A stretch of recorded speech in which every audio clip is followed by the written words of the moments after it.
अस्सलाम वालेकुम dear students, उम्मीद है आप सब खैरियत से होंगे। आज हम अपना elementary chemistry chapter number 2 chemical element का पार्ट 2 डिस्कस करने जा रहे हैं अपने नोट्स से। अपने लास्ट लेक्चर में हमने इसको बुक से रीड आउट कर लिया था, ठीक है। अगर कोई बच्चा वहाँ से करना चाहे डेफिनेशंस वगैरह तो वहाँ से कर ले, और जो एवरेज स्टूडेंट हैं जिनको बुक से मुश्किल लग रहा है वो यहाँ से भी कर सकते हैं इन नोट्स से, ठीक है। तो इस टॉपिक के रिलेटेड जितनी भी इम्पोर्टेंट डेफिनेशंस थी उन सबको मैंने इन नोट्स में आसान करके लिख दिया है। तो आइए स्टार्ट करते हैं। इसमें सबसे पहले हमारे पास जो इस टॉपिक में इम्पोर्टेंट डेफिनेशन आती है वो आती है शेल्स की, ठीक है। कि एटम्स के अंदर जो शेल्स होते हैं वो क्या होते हैं। वो ये है, shell is the specific energy level or orbit around the nucleus where electron revolves, ठीक है। वो एक स्पेसिफिक एनर्जी लेवल है जो शेल है हमारे पास, जिसमें इलेक्ट्रॉन जो है वो घूमते हैं या गर्दिश करते हैं। नेम ऑफ शेल्स, अब वो कहता है कि शेल्स के क्या नाम है, वो उसमें आप ये देखें, shells around the nucleus are named as K, L, M and N, ठीक है। अब इसको आप ये देखें, मैं आपको समझाती हूँ यहाँ पे कि अब ये देखें, जैसे ये अब हमारे पास हो गया जनाब एक न्यूक्लियस, ठीक है। और उसके बाद ये न्यूक्लियस के अराउंड हमारे पास बन जाते हैं शेल्स, ठीक है। अब ये K शेल है हमारे पास, ठीक है। उसके बाद ये देखें, ये हमारे पास है जनाब L शेल, ये हमारे पास हो गया M शेल, और ये जनाब हमारे पास हो गया इसके आगे N शेल, ठीक है। सॉरी ये थोड़ी सी ख़राब बन रही है, नोट्स में मैंने इनको सही करके बनाया है। और ये हमारे पास हो गया जनाब N shell, K, L, M, N, ये हमारे पास हो गए शेल्स, ठीक है। अब वो ये है कि जो इलेक्ट्रॉन की जो क्वांटिटी होती है या नंबर ऑफ़ इलेक्ट्रॉन जो होते हैं वो हर शेल में स्पेसिफिक होते हैं। जैसे कि हमने पढ़ा कि ये स्पेसिफिक एनर्जी लेवल्स हैं, तो अब इसमें ये आ जाता है कि K शेल में जो हमारे पास इलेक्ट्रॉन हैं वो कितने हैं, 2। K शेल में सिर्फ 2 इलेक्ट्रॉन्स ही आ सकते हैं, ठीक है। उसके बाद L शेल है, L शेल में हमारे पास जनाब आते हैं 8 इलेक्ट्रॉन, ठीक है। उसके बाद M शेल है, M शेल में हमारे पास आते हैं 18 इलेक्ट्रॉन, और इसी तरह N शेल में हमारे पास जनाब आते हैं 32 इलेक्ट्रॉन, ठीक है। तो इलेक्ट्रॉन क्या करते हैं, ये जो हमारे पास शेल्स हैं इनके अराउंड में रिवॉल्व करते हैं, मतलब गर्दिश करते हैं इस तरीके से, ठीक है। न्यूक्लियस के अराउंड जो होते हैं जहाँ पे इलेक्ट्रॉन रिवॉल्व करते हैं उस पाथवे को हम कहते हैं कि वो शेल्स हैं, ठीक है। अब नेक्स्ट देखें आप, वो कह रहा है कि आयन क्या है। An ion is an atom or group of atoms that has gained or lost one or more electron that has negative और positive charge, ठीक है। अब वो कहता है कि आयन एक ऐसा एटम है या ग्रुप ऑफ एटम है जो यहाँ तो इलेक्ट्रॉन गेन करता है या इलेक्ट्रॉन को लूज़ करता है, और फिर वो पॉजिटिव और नेगेटिव चार्ज में जो है वो कन्वर्ट हो जाता है, ठीक है। उसके बाद वो हमसे कहता है जनाब टाइप्स ऑफ आयन की जो है वो टाइप्स कितनी है। अब अगर पेपर में आपके पास आ जाए कि आप आयन लिखें और एन आयन या कैट आयन में डिफरेंस लिखें, तो आपको ये सारी चीज़ें जो हैं वो पता होनी चाहिए। नहायत इजी यहाँ पे लिखा हुआ है, तो एटलीस्ट आपको ये तो याद करना ही चाहिए, ठीक है। उसके बाद वो जनाब हमसे कहता है कि एन आयन की जो टाइप्स हैं वो कितनी हैं। पहली टाइप है cation, it is positively charge ion formed when an atom lose one or more electron. ये एक ऐसा चार्ज पॉजिटिवली चार्ज आयन है जो बनता है जब कोई एटम जो है वो इलेक्ट्रॉन को लूज़ करता है, ठीक है। अब इसको हम कैसे समझते हैं, इसको हम इस तरीके से समझते हैं कि जब जनाब अब हमारे पास ये सोडियम है ना, ठीक है। सोडियम के कितने इलेक्ट्रॉन है हमारे पास, 11, ठीक है। अब यहाँ पे हम बनाते हैं न्यूक्लियस, ये हमारे पास K शेल है, ये हमारे पास L शेल है, और ये हमारे पास हो गया M शेल। हमने पढ़ा था जनाब कि K शेल में हमारे पास कितने इलेक्ट्रॉन आ सकते हैं, 2, तो ये हो गए 2। अब इलेक्ट्रॉन टोटल कितने हैं, 11, ठीक है। अब 2 हो गए। उसके बाद L शेल में हमने पढ़ा कि 8 इलेक्ट्रॉन आ सकते हैं, तो ये हो गए हमारे पास 8 इलेक्ट्रॉन L शेल में। और उसके बाद अब ये देखें 8 और 2 कितने हो गए, 10, और एक लास्ट वाला इलेक्ट्रॉन जो है वो यहाँ पे आ जाएगा, ठीक है। अब ये क्या हो गया, 1 इलेक्ट्रॉन। अब जो ये 1 इलेक्ट्रॉन है वो स्टेबल नहीं है, ठीक है। ये चाहता है कि मैं जल्द से जल्द स्टेबल हो जाऊँ, किसी से रिएक्शन करके या तो ये इलेक्ट्रॉन किसी से ले लूँ या किसी को दे दूँ, ताकि मेरे पास पीछे 8 जो हैं वो इलेक्ट्रॉन रह जाएं जो कि बिल्कुल स्टेबल हैं। अब ये करता क्या है, ये स्टेबल होने के लिए अपने इलेक्ट्रॉन को लूज़ कर देता है। कैसे, अब ये देखें N है, मतलब सोडियम मेटल है। अब इसके पास 1 इलेक्ट्रॉन वैलेंस शेल में होता है, जो कि स्टेबल नहीं है, इसी वजह से ये अपने इलेक्ट्रॉन को लूज़ करता है और स्टेबल हो जाता है। अब ये इसने जब इलेक्ट्रॉन लूज़ किया तो ये बन गया पॉजिटिव सोडियम आयन, ठीक है। उसके बाद जनाब ये इलेक्ट्रॉन हो गया लूज़, ठीक है। अब इसमें आप ये देखें कि जब इसने एक इलेक्ट्रॉन लूज़ किया तो पीछे कितने रह गए, इसके पास 8 इलेक्ट्रॉन रह गए एल शेल में, जो कि स्टेबल है। इसी तरीके से ये अपने आप को स्टेबल करता है। उसके बाद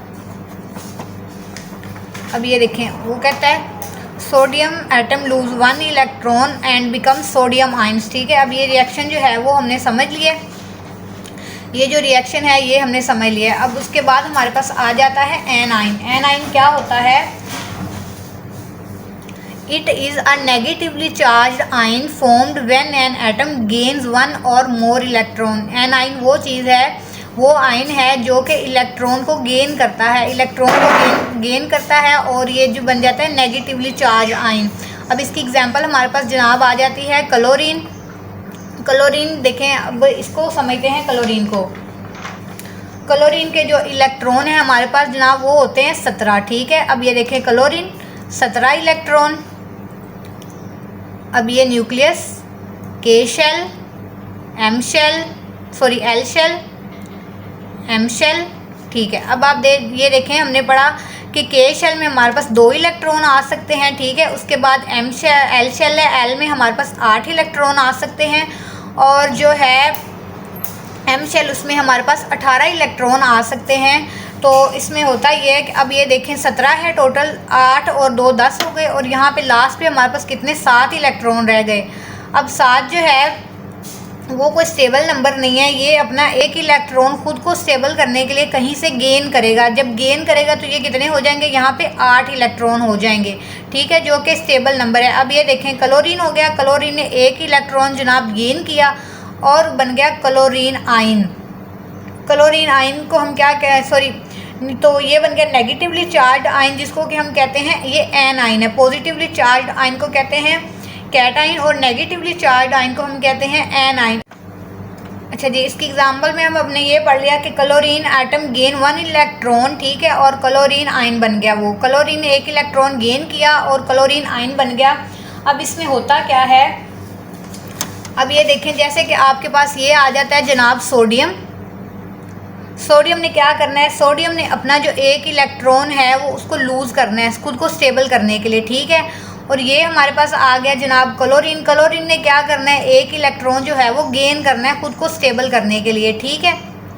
अब ये क्या करता है, अब सोडियम और क्लोरीन क्या करते हैं जनाब, इसने सोडियम ने अपना इलेक्ट्रॉन लूज़ करना है, किसको दे देना है, क्लोरीन को। क्लोरीन ने एक इलेक्ट्रॉन गेन कर लिया, ठीक है। तो क्लोरीन भी स्टेबल हो गया, जब इसने इलेक्ट्रॉन को लूज़ किया ये स्टेबल हो गया। क्लोरीन ने इलेक्ट्रॉन को गेन कर लिया तो ये भी स्टेबल हो गया, ठीक है। अब ये हमारे पास क्या हो गया जनाब NaCl, इसको हम कहते हैं कि ये साल्ट है हमारे पास, ठीक है। NaCl कब बनता है, जब सोडियम मेटल अपना इलेक्ट्रॉन लूज़ करता है और क्लोरीन उसको गेन कर लेता है तो वो हमारे पास क्या बन जाता है, सोडियम साल्ट बन जाए, सॉरी सोडियम क्लोरीन साल्ट बन जाता है हमारे पास NaCl, ठीक है। उम्मीद है आपको ये समझ आ गई होगी। नेक्स्ट अब हम देखते हैं पीरियोडिक टेबल। पीरियोडिक टेबल क्या होता है, the periodic table is a chart that arranges all the element in order of increasing atomic number. अब पीरियोडिक टेबल हमारे पास एक ऐसा चार्ट है जिसमें एलिमेंट्स को इंक्रीजिंग एटॉमिक नंबर के हिसाब से अलाइन किया जाता है। जैसे जैसे एटॉमिक नंबर बढ़ता है उसी तरीके से एलिमेंट्स को पीरियोडिक टेबल में हम अरेंज करते हैं। जैसे कि अब हाइड्रोजन की एग्जांपल है हमारे पास, हाइड्रोजन जो है उसमें 1 प्रोटॉन है ना, तो उसका एटॉमिक नंबर भी क्या हुआ, 1 हुआ। तो इसी वजह से वो पीरियोडिक टेबल में सबसे फर्स्ट पे आता है, ठीक है। उसके बाद जनाब वो कहता है horizontal rows of periodic table there are 7 periods. अब हॉरिजॉन्टल रोज जो होती हैं पीरियोडिक टेबल की उसको हम कहते हैं पीरियड्स, और वो कितनी होती हैं, 7 होती हैं। आगे आ जाता है हमारे पास ग्रुप्स या column. Vertical column of periodic table called groups, there are 18 groups. इसी तरह जो वर्टिकल होते हैं ना ग्रुप्स हमारे पास पीरियोडिक टेबल में वो कितने हैं, 18 हैं। ये इंपॉर्टेंट MCQs हैं, ये आपको पता होने चाहिए। उसके बाद जनाब वो ये कहता है कि valence shell, the outermost shell of an atom which contains the valence electron is called valence shell, ठीक है। एक हमने पढ़ा था शेल और एक हमने पढ़ा था जनाब वैलेंस शेल। अब वैलेंस शेल हमारे पास क्या चीज़ होती है, वैलेंस शेल ये है कि जैसे हमने सोडियम ही पढ़ा, ठीक है, ये हो गया जनाब न्यूक्लियस। न्यूक्लियस के बाद K shell, L shell, M shell, 2 electron, 8 electron और यहाँ पे जनाब 1 इलेक्ट्रॉन सोडियम का। क्यों? क्योंकि सोडियम में 11 इलेक्ट्रॉन थे।